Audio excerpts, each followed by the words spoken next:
But like me, I don't block nobody because you got to see my wins, baby. See, if I'm like, see me winning, if I block you, can't see it.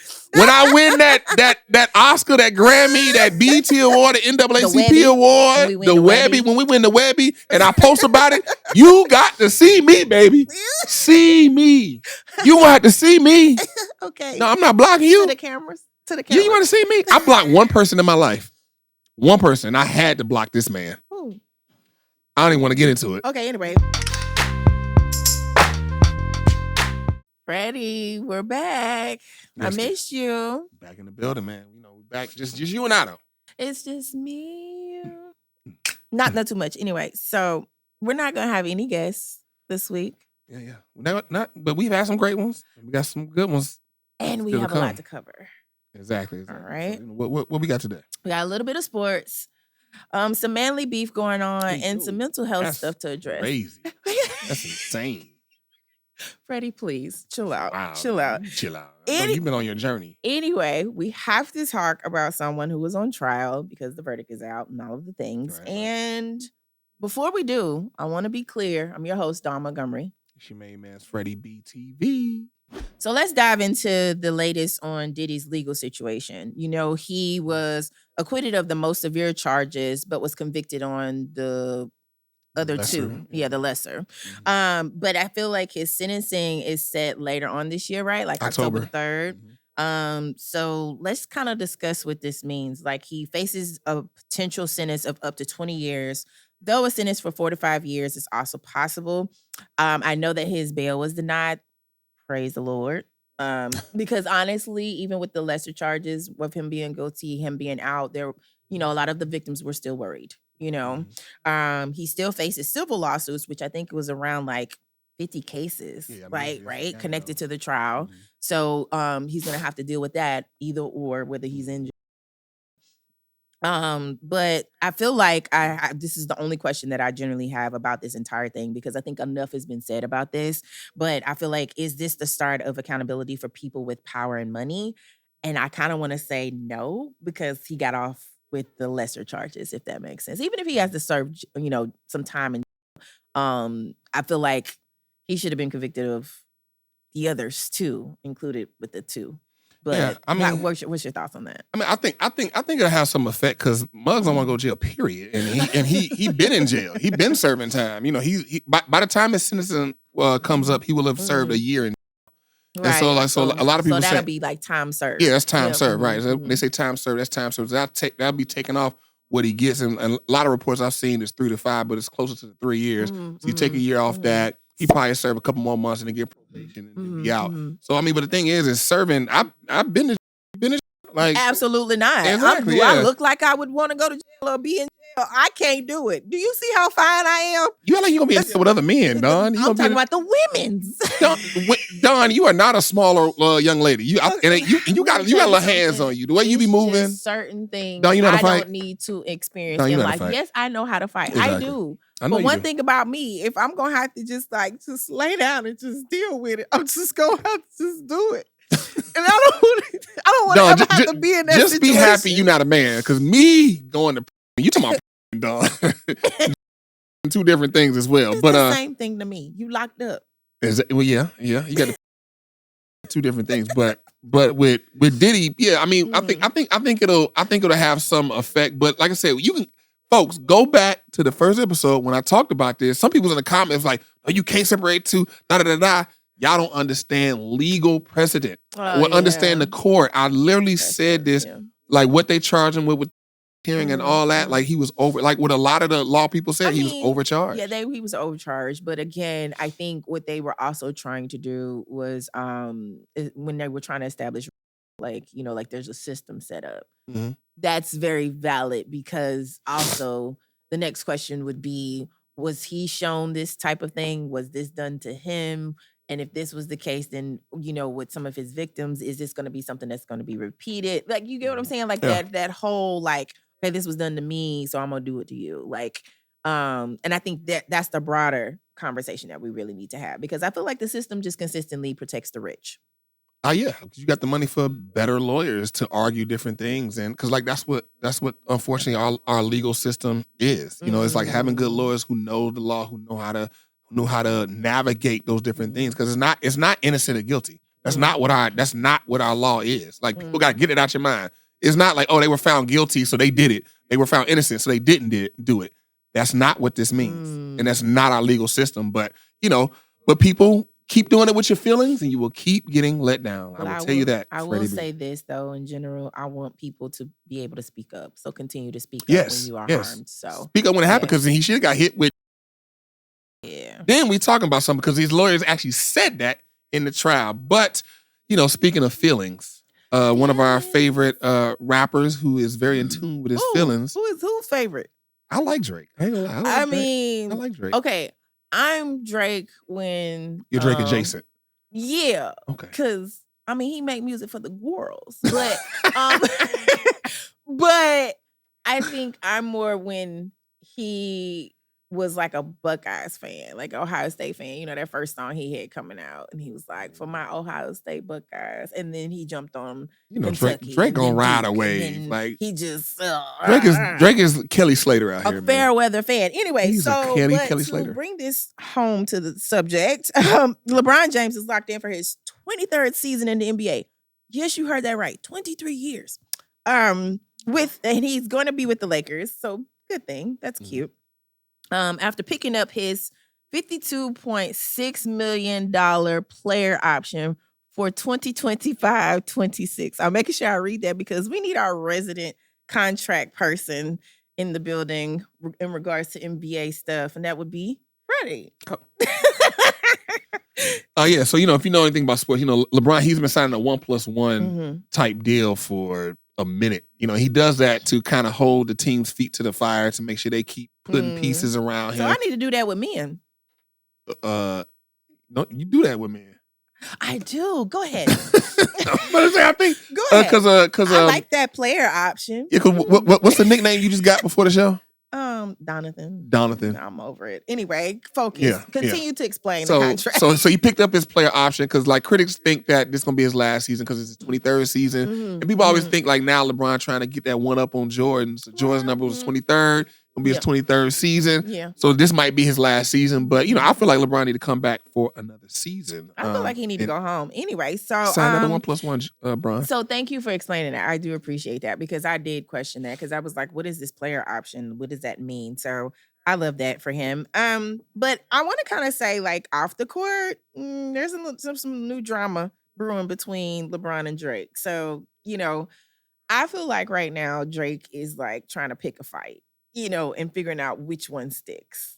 And that's just me. And granted, he could very well be in his feelings because I think he is that type of person that is pretty. He got a song called In My Feelings. But I feel like this whole situation where, the beef origin, just period. It's the feud began after LeBron publicly supported Kendrick Lamar during his rap battle with Drake. He was seen at Kendrick's concert, vibing to Lamar's diss track, Not Like Us, aimed at Drake. And I'm like, wasn't there other people that was on that stage that did the same thing? A gang of people. It was but now you're picking with LeBron. So, I'm confused. So the thing is, because in this situation, I don't have a dog in the fight. Right. I could care less about LeBron. I could darn sure care less about Drake. But to this situation, I'm kind of like, LeBron, just don't say nothing to that man because that man is hurting.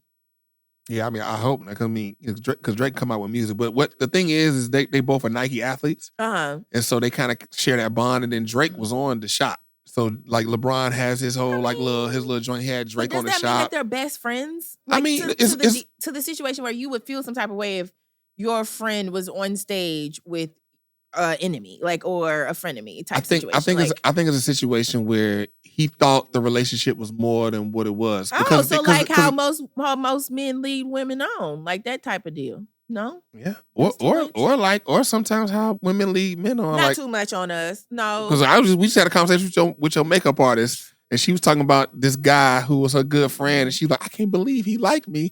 And I was like, tell me about your relationship. She was like, so we used to go on dates. I said, who paid for the dates?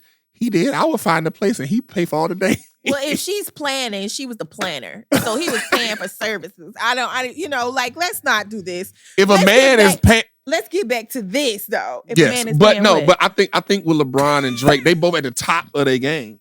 They both at the top of the game, like Bron at the top of basketball, Drake at the top of music, and they kind of had that relationship, that bond from there, like where they saw each other. Like, I see you, I know what you go through, you know what I go through. Kind of, sort of. LeBron been married, he got a family. Drake don't have that, but kind of like they bonded from that, And then he thought like, okay, LeBron is somebody I can really link with.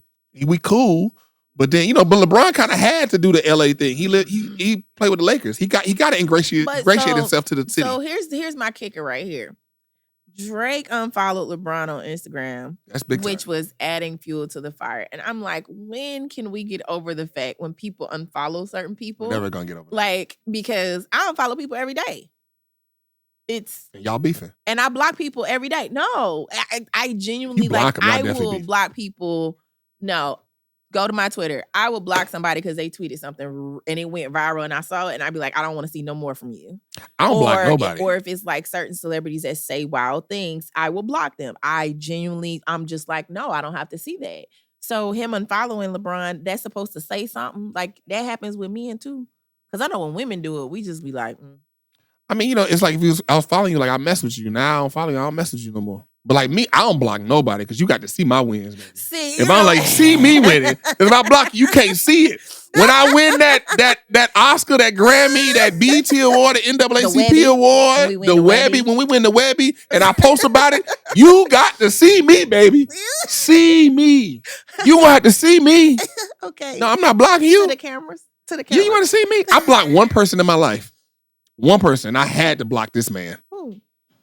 I don't even want to get into it. Okay, anyway. We talking about Instagram and unfollowing, and we had somebody hop in the comments. We posted this clip from the Melyssa Ford episode. To not leave out my male fans, Correct. I want to teach men and women how to age gracefully and what that actually looks like with medical intervention, screenings that you need to go for, just lifestyle changes that you need to make as you get older.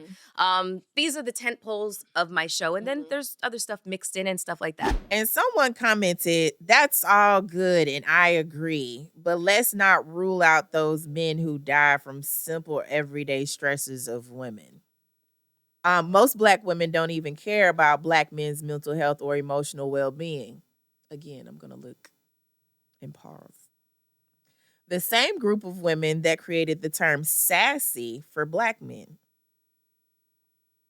Right message, wrong messengers. Now, when I tell you, I jumped in them comments and kind of had to go in because, again, what Melyssa had to say was very valid. Like, we have to show up for each other, period. Let's start there. That's number one. Number two, for someone to deem that it's the right message, wrong messenger, that already tells me how he sees her, right? And that's frustrating because for someone like Melyssa Ford to have the following that she has, there was probably a couple of men that watched that and was like, you know what, she's right. I haven't seen a doctor this year. I haven't gone to the dentist or I haven't done certain things, so I need to check in on that. You don't know who that message is actually getting to sit up here and say that it was the right message, wrong messenger. Like, what? What did you think when you saw it? I mean, people do it all the time. People hear, like, if you don't like somebody, then they can say something factual, and then people just don't receive it because they don't like the person. Yeah, you see this all the time. Like, and me, I'm a big person of eat the meat, spit out the bone. Like, eat the meat. Pause. But that's one of my favorite sayings. Eat the meat, spit out the bone. Like, it's people who I don't like. They may say something like, "Yo, that's some real talk," or they may say some stuff that's like 60%. Like, that part is good, but then they kind of lost their way. But the thing I really didn't like about this is when he said most Black women don't care about Black men's mental health or emotional well-being. That's the one. That's false. Obviously it's categorically false. And the internet, this is the internet, because you got loads of Black women, Black men, blah, blah, blah, blah. And then he come with this, most Black women don't care. It's like, fam, most Black women that you might have been with don't care or whatever. But then the thing is, you got to understand, like, where are you at, sir? Where are you at? What you got going on? What you're presenting? What you're providing? the space that you're creating, these different things, and why you might be going through these things, and soften yourself and humble yourself. It's like, what are some things that I can learn from women? Because kind of like I said, once again, I'm talking about, we had a conversation with your makeup artist when I was talking about like when I said smoky eye, y'all looking at me like, why do you know so much about makeup? I know a lot about makeup and women's upkeep is because I would like to marry a woman. Right. And then like if I want to marry a woman, I should know a lot about women. Just like women, if you want to marry a man, you should know how men talk, men move, men operate. These are things you should educate yourself on if you want to live for the rest. This is just common sense to me. If you want to live the rest of your life with a particular gender, you should know about them. But also the comment also began with the whole that's all good and I agree, but everything after the but is not needed, because then it just starts from men who die from the simple everyday stresses of women. We could probably pull up stats of women who die from everyday stresses. Just everyday stresses, period. Not because of someone else, but just everyday stressors. So I didn't like that comment at all. But I mean, I thought it was good enough for us to bring to the table to discuss, because again, I think a lot of people have to just respect people when they say the thing that you might agree with, but you might not like them. You know what I'm saying? Like, because at the end of the day, I can show you some respect and be like, you know what, you said that, and I can keep scrolling. Because like I won't have to comment or anything like that. Be like, okay, I agree with that. Like who said it, but scroll. Like, I'm gone. That's right? I really do live. It's things that I've heard say that. It's like, ooh, okay. Nope. Nope. Moving on. Let's shift gears to Naomi Osaka. So therapy is key here. So, I always want to make sure that generally when we do this segment in the show, that we clarify we are not therapists. No. Okay? All right? This is just our opinion. And if you feel the need to receive some mental help, please seek out a professional. Right? Now, Naomi Osaka's recent comments at Wimbledon really hit home. After her third round loss, she said, and I quote, "I have nothing positive to say about myself, which is something I'm working on," end quote. I feel like it's a raw and honest look at how even the most accomplished athletes struggle with self-perception and disappointment. I think a lot of people have to really realize, after her having a child and coming back into the sport and finding her way, that's a valid feeling. Also, to her credit, I think that was bold that she was honest about how she was coming. All she could think was negative after this loss. And I think a lot of times for me, I'm online on Twitter a lot, and I will call out how I genuinely don't like it when the press is in the folks' face, like the athlete's face who lost, right? Like, I feel like you need to give them a minute, or wait till tomorrow. Like, I mean, ain't nothing wrong with that. Like, just because it's like, honestly, what do you expect me to say to you? Like, I would give the most classic post-game or post-match loss interviews, because I'd be like, I'm just here so I don't get fined. Like, it's I don't want to talk about that. But I think the biggest thing was that there was someone who made a comment in general, like where a woman quoted that video of Naomi talking about this and said something to the nature of, we're seeing in real time how women are sacrificing or making sacrifices to have family, and their career is suffering from it. When the girl Naomi literally said, I am coming from a negative space right now, so this is how I feel. I'm going to express what I'm going through right now.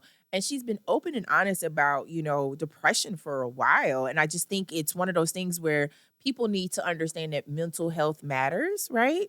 And you don't get to say from your point of view, oh, she feels like this because she had a child or she was trying to build a family, and that family unit is no longer a thing. Because at the end of the day, she still feels the way that she feels, Did you get a chance to check out that video of her? Yeah, I saw it. And I mean, Naomi has a long history of like different things like this, and like after games, and like mental health and her feeling that way. She pulled out of the French Open in 2021 due to anxiety and depression. Like, I feel like she's been very upfront about how she feels. And I think that that's a brave thing, because how many people would be that honest? Yeah, I mean, I think she has a long history, and I think that, I mean, like now, me watching her, I kind of like, you know, I don't expect like for her to have this Kobe-esque type mentality, you know, because the thing is in sports, when you talk about sports, you talk about the greats like Serena, the GOAT of tennis. You know, you talk about like Novak, Sampras. Serena had her own struggles too. Yeah, you know, Serena had her struggles. You know, but you think about like different sports people, you hear about struggles like usually after the fact, because when they playing, they so dialed in, they so locked in, because like me, I'm a big proponent of when you show up somewhere, show up 100% for why you're there. So if you show up for the Wimbledon, show up 100% for the Wimbledon to come win and lock in. This could be her 100%, but again, we both know. No, I'm not saying this to take anything away from her. I know, but the point that I want to bring to the table is we both know that even if that was her 100%, she knew she wasn't meeting that. Like mentally, she was tapped out, and that's more of a mental, like 100%. So yeah, because it's mano a mano, it's 1-on-1, and that's my point. And so my thing is like she has a child with Corday, and that's why I'm a big proponent of getting married, having a child, so you can have that support system. Because the thing I look at that, I look at support system and not be married. I look at Corday. Like that's my thing. When I saw this, my first thought was, what is Corday doing? Oh, he out here living. What is Corday doing? Because the thing is when a woman have a child, like especially that a year and a half after the child, like that's postpartum, right? That's when she needs the most support. You got to have that support. That's why I'm a proponent of being married, so you can have that husband. Now I get some men don't do it. Yeah, I get that. I get that. I mean, we could easily bring up Nelly and Ashanti in this conversation. Yeah, I get that. I do. It's just like when you drive from home to work, and it's like, okay, I'm going to work. Some people get into wrecks and don't make it to work. You know what I mean? That's a part of the deal. You know what I mean? You got, you know, that's just the real part of it. So yeah, some people get married and their husbands ain't there. But majority of people who are married and have somebody, that person is there. Like majority of men who have wives, their wives are there. Majority of wives, their husbands are there. So I look at Corday, like why is she feeling like that? Like her having who's in him primarily, and then other people in her circle to support her. Like, hey, look, don't play. Like, just chill. Like, take a minute. 2 years. Chill out.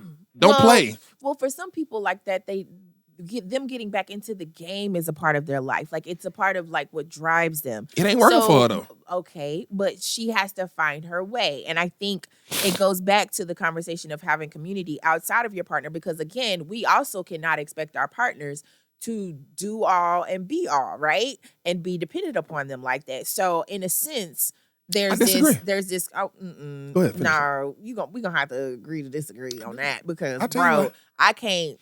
No, I know for a fact that even if someone was to come into my life right now, the way that my village and my support system is set up, I would not solely depend upon that person to step in to take over certain things, right? It would be like, no, I have support for that, or I have people that could do that. Right. But I think just in general, her like Naomi's transparency, I want to commend her for that, because it's normalizing this conversation around mental health issues, and it's challenging, you know, how much we see our athletes or celebrities receive public scrutiny, you know, just for being human. And I think that also challenges the media and how they want to portray, a loss or talk about a loss and things like that. So I just think that was just something that we really need to kind of touch on. And I heard some little subtopics we're going to have to pull out for some future episodes of how you was describing this stuff, and we'll talk about it some more. I mean, but what I would say is, I think like being there for somebody, like people say 50-50, a relationship is never 50-50. Is what is needed at the time. And it's about being adults, like being like what you just said. There's something about when we see certain people have children and just in the limelight. Now, this is away from us in everyday life, right? In the limelight, we generally know that within a year or two, that's not going to work. If they make it past year 3, okay, we still looking around like, okay, something there. Like when you're looking for the fact of this person just had a baby, they're together. We know that they're probably going to separate within the next year to 3 years, right? If they end up being together for a year, right? And I think the expectation of that is more so relied upon the fact that there are most people, and I'm going to say men in this situation, who are not necessarily taught what looks like, or what it feels like for a woman. And so them stepping up and them not realizing that they have to dedicate time. Like, there are so many people giving ASAP Rocky credit for showing up for his kids the way that he does with Rihanna. He's with somebody that he generally respects, because I keep saying married. I want them to be married so bad. Right. I think that's a Freudian slip. I'm like, and invite us to the wedding. Freddie will be my plus one. But I feel like if you look at the difference between the two, like it's there. You can see that. Like, between ASAP and Rihanna and Cordae and Naomi. Yeah. I mean, like I said, I think it's a situation of being with somebody, understanding their life. Like to going back to the point that you were saying, like if I'm dating you and I see like, okay, I see Dawn needs help or she's weak in this area and she has something that feels that, like it wouldn't make no sense for me to remove that so that I can be there. But there are people who would probably remove that so that I could be dependent on said person. But that's what I'm speaking to. What should be, not the ills of the world. See how what we worked is. that out? Wasn't no arguing, wasn't no disrespect, no nothing. Oh yeah. Like yeah, of course, yeah. Because me arguing. I don't like to argue. Not argue. Why are you arguing? Plies. Is that a word? Oh yeah, plies. Why you mean? Why you Anyway, you go, man. But yeah. So I mean, I just love the fact that she's speaking out, and she's speaking out in That's real good. time. I mean, I also hopefully feel like she has no choice, because again, if she doesn't and she shies away from the media, then that's going to be, something that they're going to scrutinize about. And she definitely got my prayers, because she's a great player, and I just I would just love to see her like be able to lock in for an extended period of time and really be all she can be in the game of tennis. You know what I mean? Be all you can be. But anyway, Naomi, definitely have our prayers. So yes, always. And to be clear, we'll catch you next week with more hot takes and jokes. Yes, and to be clear, folks, I'm gonna need y'all to like, comment, subscribe, lock in with us, lock in with your kinfolk, please. You know me, Dawn and Freddie B. Dawn Twitter too. too. So excited in the outro, and I'd be like, tell a cousin, friend, your mama, tell them about us. Tell your daddy. Anyway, shout out to our Okayplayer family, and we'll catch you next Tuesday.